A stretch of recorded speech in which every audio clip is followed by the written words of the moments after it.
بسم الله الرحمن الرحيم. يعني وحشتوني جدا، بقالنا كتير ما اتكلمناش. النهارده هتكلم على مدرب الزمالك. بعد طبعا رحيل جوزيه جوميز مدرب الزمالك لنادي الفتح السعودي. مين المدربين المرشحين لنادي الزمالك؟ والزمالك بيتكلم مع اكتر من مدرب في الفترة الحالية، لكن اهمهم ميكالي. الزمالك عايز يتعاقد مع روجيرو ميكالي، وفعلا حصل اتصال من اداره الزمالك مع روجيرو ميكالي المدرب البرازيلي اللي ماسك دلوقتي منتخب الشباب. والزمالك اكتر مدرب عايزه في الفتره دي، وشايفين ان هو مناسب لنادي الزمالك، ومدرب كويس وعمل شغل كويس جدا مع المنتخب الاولمبي قبل كده، وطلع رابع في الاولمبياد. ودلوقتي حاليا ماسك منتخب الشباب، وقدر يتأهل مع منتخب الشباب الى بطولة افريقيا للشباب. فشايفينه ان هو المدرب اللي يصلح لنادي الزمالك في الفترة الحالية. فحصل اتصال فعلا ما بين إدارة الزمالك وميكالي. وميكالي على فكرة ما رفضش، قال لهم اوكي ما عنديش مشكلة، بس طبعا انا مرتبط بعقد مع اتحاد الكورة اللي هو ماسك منتخب الشباب. وهو ميكالي عارف ان في اتحاد كورة جديد، مهندس هاني ابو ريدة عايز يخفض مرتبه في اتحاد الكوره من 85 الف دولار لحوالي 50 الف دولار. ففي يعني الفتره الجايه ممكن يبقى في مشاكل لميكالي في اتحاد الكوره. فميكالي قال لهم خلاص سيبوني، انا ما عنديش، انا موافق مبدئيا ان انا ادرب نادي الزمالك، بس يعني سيبوني شويه فتره كده، هتكلم مع المسؤولين في اتحاد الكوره وهشوف مستقبلي ايه مع منتخب الشباب. فميكالي هو اكتر مرشح اداره الزمالك عايزه تتعاقد معاه، انه فعلا مدرب كويس جدا. عارف اللعيبه في مصر، درب لعيبه كتير جدا من نادي الزمالك، حسام عبد المجيد ومحمد شحاته وزياد كمال، لعيبه كتيره جدا كانت معاه في المنتخب الاولمبي، وهو عارف مستواهم بشكل كويس، وهو ملم بالكره المصريه، بقاله 3 سنين موجود في مصر، ماسك المنتخب الاولمبي ودلوقتي مع المنتخب الشباب، فعارف الدوري المصري وعارف الكره المصريه. وهو على فكره مدرب ذكي جدا، انا استضفته قبل كده عندي في البرنامج في قناه الحياه، ومدرب مثقف جدا. وكان قبل كده خد الميداليه الذهبيه مع البرازيل في الاولمبياد، المنتخب الاولمبي البرازيلي. فهو مدرب كويس قوي فعلا، وعارف الكره المصريه كويس جدا، وبيقدر يعمل فرق. يعني كان قبل كده مسك المنتخب الاولمبي، كان الجيل مش قوي، قدر يوصل بالمنتخب الاولمبي الاولمبياد، وخد تاني افريقيا ورابع اولمبياد. فهو من نوعيه المدربين اللي بيعرف يصنع فرقه، وبيلعب كره هجوميه وكوره متوازنه، ويعني مدرب كويس جدا، وبيكاتشن كويس جدا. فانا كمان شايفه ان هو مدرب، يعني انا شايف ان هو ده اختيار موفق جدا من اداره الزمالك. لكن طبعا مشكله ميكالي ان هو مرتبط باتحاد الكوره وماسك منتخب الشباب دلوقتي، فهو هيشوف بس قصته ايه مع اتحاد الكوره، ويرد على نادي الزمالك خلال الفتره. وخلي بالكم في رغبه من اتحاد الكوره، أنا يعني شايف الفتره اللي فاتت كابتن هاني ابو ريده رئيس اتحاد الكوره ان هو عايز يخفض مرتبه، فممكن يبقى في رغبه مشتركه ان ميكالي مثلا يرحل من تدريب منتخب الشباب، وممكن يروح نادي الزمالك بشكل كبير. بس ميكالي ادى للمسؤولين في نادي الزمالك، قال لهم ادوني بس 5 6 ايام اتواصل مع المسؤولين في اتحاد الكوره عشان اعرف اقرر مصيري. لكن هو ما عندوش مشكله، وموافق مبدئيا ان هو يدرب نادي الزمالك. لكن هو دايما بيقول يعني، او قال لاداره الزمالك ان هو يعني بيحترم تعاقداته، اللي هو متعاقد مع منتخب الشباب، فهيشوف اتحاد الكوره الاول. ده بالنسبه لميكالي. اداره الزمالك اول ما جوميز قعد مع كابتن حسين لبيب وطلب الرحيل وخلاص جوميز مشي، اداره الزمالك اتكلمت مع بيسيرو المدرب البرتغالي اللي كان مسك النادي الاهلي قبل كده.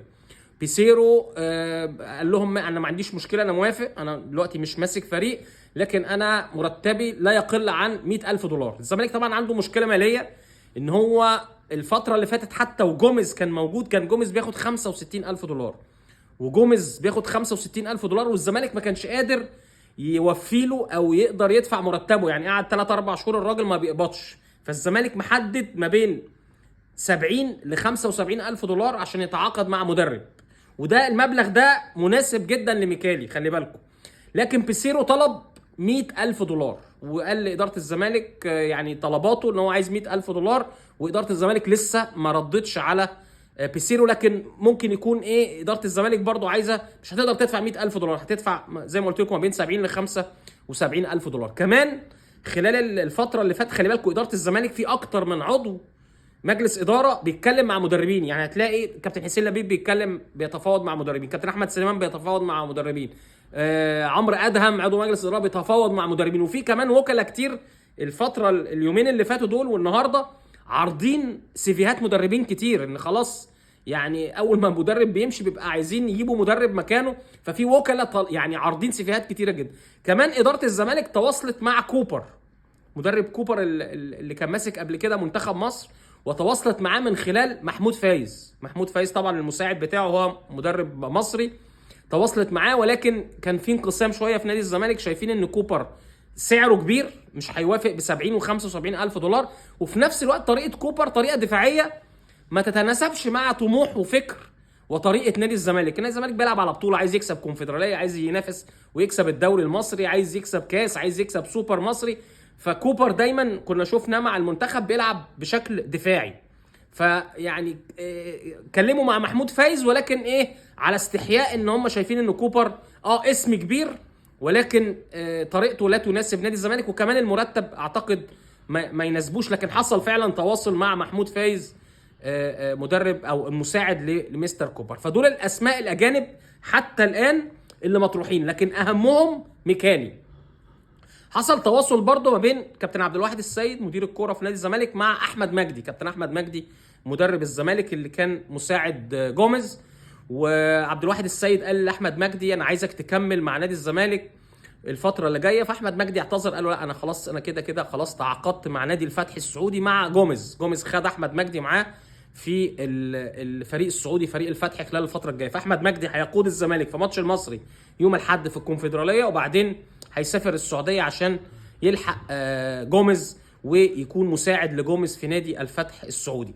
منصب المدرب العام اصبح دلوقتي يعني بعد ماتش المصري هيبقى فاضي، فاداره الزمالك في بعض المرشحين ان يكون موجود في منصب المدرب العام، اهمهم محمود فتح الله. محمود فتح الله هو الاسم المطروح بقوه ان هو يكون المدرب العام مع الجهاز الاجنبي او المدير الفني الاجنبي القادم. كابتن محمود فتح الله طبعا لعيب كبير واسم كبير جدا، وكان ابن من ابناء نادي الزمالك، قعد فتره ومنتخب مصر وكسب بطولات مع المنتخب، ومن الاسماء المميزه. والفتره اللي فاتت في التدريب قعد في بيراميدز حوالي 4-5 سنين، عمل برضو شغل كويس جدا مع كل المدربين الاجانب اللي مسك معاهم في نادي بيراميدز. فعنده خبرات كويسه، وكمان ملم باجواء نادي الزمالك، وعنده خبرات كويسه جدا جدا جدا.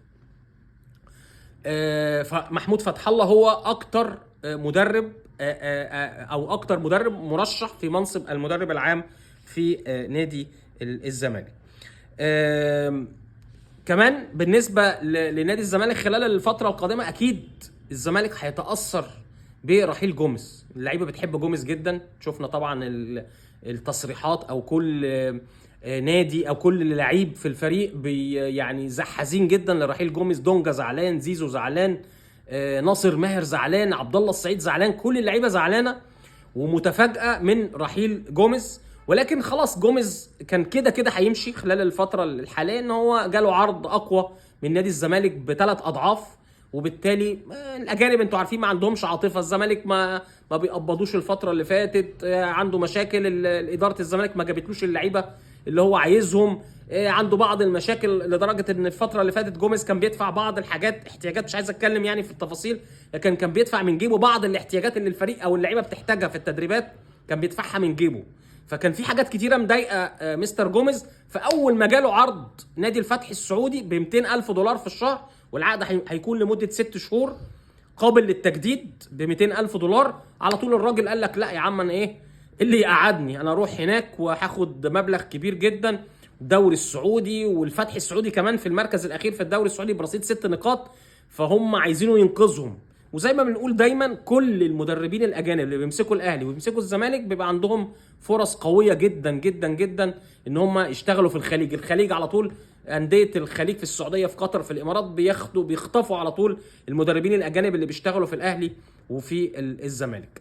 حاجه تانية بقى غير المدربين، طبعا موضوع المدرب ده مش هيحسم يعني غير بعد 4-5 ايام من النهارده، ان اداره الزمالك فاتحه خط مع اكتر من مدرب زي ما قلت لكم الاسامي.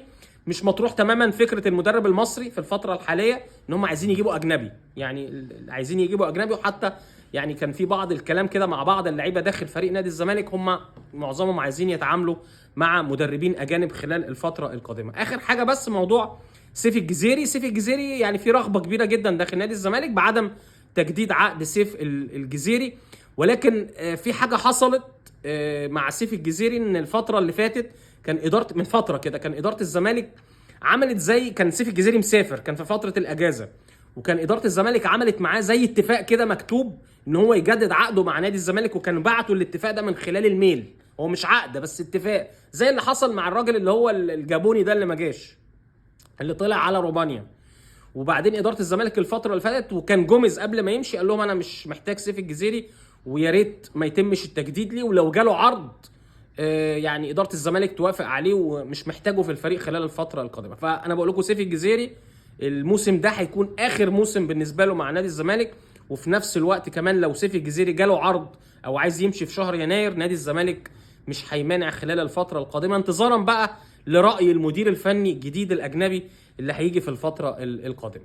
بشكركم. بكره ان شاء الله هنتكلم بقى عن الاهلي ومباراته مع باتشوكا المكسيكي، ونشوف كده بكره ان شاء الله، بكره هنعمل فيديو كده مع بعض نشوف تشكيله الاهلي بكره في مباراه باتشوكا المكسيكي، ويعني الاهلي هيعمل ماتش جامد امام باتشوكا. خلينا نتكلم بكره على ماتش الاهلي وباتشوكا ان شاء الله.